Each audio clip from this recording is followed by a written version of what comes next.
Hello everyone, welcome to our channel. बहुत सारे student का डाउट है कि उनका स्पीड इंक्रीज़ नहीं हो रहा है, जिसकी वजह से उनका मार्क्स जो है वो 40 या फिर 50 के आसपास ही रह जा रहा है।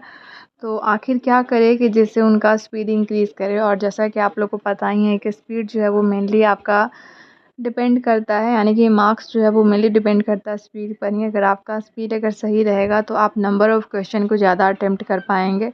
तो 30 डेज़ में आप लोग कैसे स्पीड को इंक्रीज़ करेंगे, मैं इस वीडियो में आप लोगों के साथ शेयर करूँगी।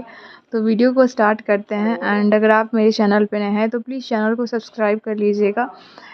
मैं यहाँ उम्मीद करती हूँ कि आप लोगों के लिए ये वीडियो ज़रूर हेल्पफुल रहने वाला है, क्योंकि मैं जैसे बता रही हूँ अगर आप उसको फॉलो कर कर देखते हैं तो आपका कुछ मार्क्स तो ज़रूर ही इंक्रीज़ करेगा। तो आप लोग वीडियो को स्किप कर कर देखिएगा। अगर आपको जहाँ पर लगे कि मुझे यहाँ पर देखना चाहिए तो आप वहीं पर देखिएगा, क्योंकि अभी से अगर देखा जाए तो आपका टाइमिंग जो है, यानी कि आपका टाइम जो है वो बहुत ज़्यादा इम्पॉर्टेंट है, क्योंकि 30 डेज़ बचा हुआ है। और 30 डेज़ में अगर देखा जाए तो अगर आपका 40 या फिर 50 के आसपास अगर स्कोर आ रहा है तो आप लोगों को स्कोर इंक्रीज़ करना बहुत ज़्यादा ज़रूरी है। तो वो आप कैसे कर सकते हैं, मैं यहाँ पर बताती हूँ। तो आपको करना क्या है, अगर आपका स्पीड अगर सही नहीं है, स्पीड सही नहीं होने की वजह से आप नंबर ऑफ़ क्वेश्चन को कम अटेम्प्ट कर पा रहे हैं, तो आपको करना क्या है, जैसा कि आप लोग को पता है कि रीज़निंग में सारे ही स्टूडेंट का जो रहता है वो रीज़निंग अच्छा रहता है, बट मैथ्स में प्रॉब्लम होता है। लेकिन बहुत सारे स्टूडेंट करते क्या हैं कि रीज़निंग में ज़्यादा टाइमिंग ले लेते हैं। सारे ही स्टूडेंट का रीज़निंग सही रहता है मैथ्स के कंपेयर में। यहाँ पर मेरे आप राइटिंग को नहीं देखिएगा, रीज़निंग सही रहता है मैथ्स के कंपेयर में। तो वो करते क्या हैं, मैथ्स पे कम टाइमिंग देते हैं और रीज़निंग पे वो ज़्यादा टाइमिंग दे देते हैं। तो आपको करना क्या है, यहाँ पर आप ज़्यादा से ज़्यादा आप टाइम को मेंटेन कर कर यहाँ पर आपको चलना है।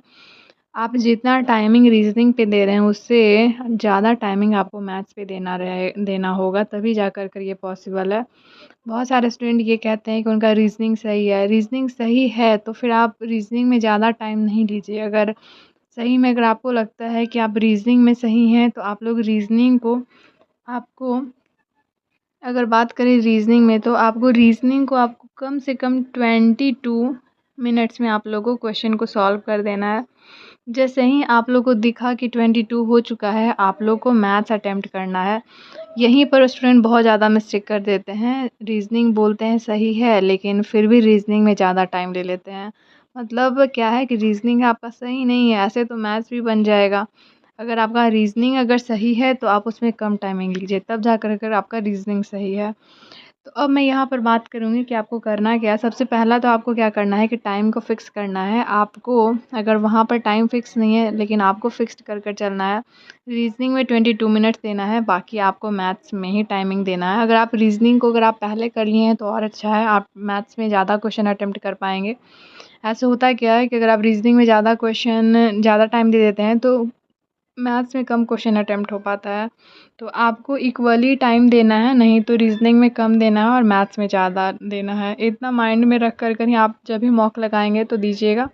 उसके बाद फिर आपको करना क्या है, उसके बाद आपको डेली क्या करना है, सेक्शनल मॉक लगाना है। डेली ही आप लोग को सेक्शनल मॉक लगाना है। आप मैथ्स का भी देंगे और आप रीज़निंग का भी देंगे। और अगर आपको लग रहा है कि रीज़निंग आपका सही है तो आप कम टाइमिंग में रीज़निंग को बनाया करिए। अगर रीज़निंग में अगर ज़्यादा टाइम लग रहा है तो आपका रीज़निंग सही नहीं है। अगर ऐसा आप कर रहे हैं तो रीज़निंग का भी आप डेली क्वेश्चन प्रैक्टिस करिए। और इन दोनों का ही क्या करना है, आपको डेली मॉक लगाना है, सेक्शनल मॉक लगाना है। उसके बाद फिर चैप्टर वाइज मॉक लगाना है रीज़निंग का, और फिर फुल लेंथ का टेस्ट आप लोग को देना है। जब आप इतना करते हैं डेली, उसके बाद इसको एनालाइज़ भी ज़रूर करिएगा। अगर आपका मैथ्स अगर सही नहीं है तो मैथ्स में भी आप यही करेंगे। मैथ्स और रीज़निंग दोनों में ही सेक्शनल मॉक टेस्ट लगाएंगे और उसमें आप ऑब्ज़र्व करेंगे कि कौन सा क्वेश्चन है जिसमें आप ज़्यादा टाइम ले रहे हैं, या फिर कौन सा ऐसा क्वेश्चन है जिसमें जो नहीं बना है उस क्वेश्चन को आप लोग साइड से प्रैक्टिस करेंगे। और अगर सिंप्लीफिकेशन यानी कि स्पीड मैथ्स में अगर आप ज़्यादा टाइम ले रहे हैं तो डेली आपको स्पीड मैथ्स का प्रैक्टिस करना रहेगा 20-20 क्वेश्चन। और बाकी रीजनिंग में भी आप लोग को सेम यही करना है। अगर पज़ल में स्पीड नहीं बन रहा है तो आप लोग पज़ल डेली 20 बनाइए, नहीं तो 10 बनाइए।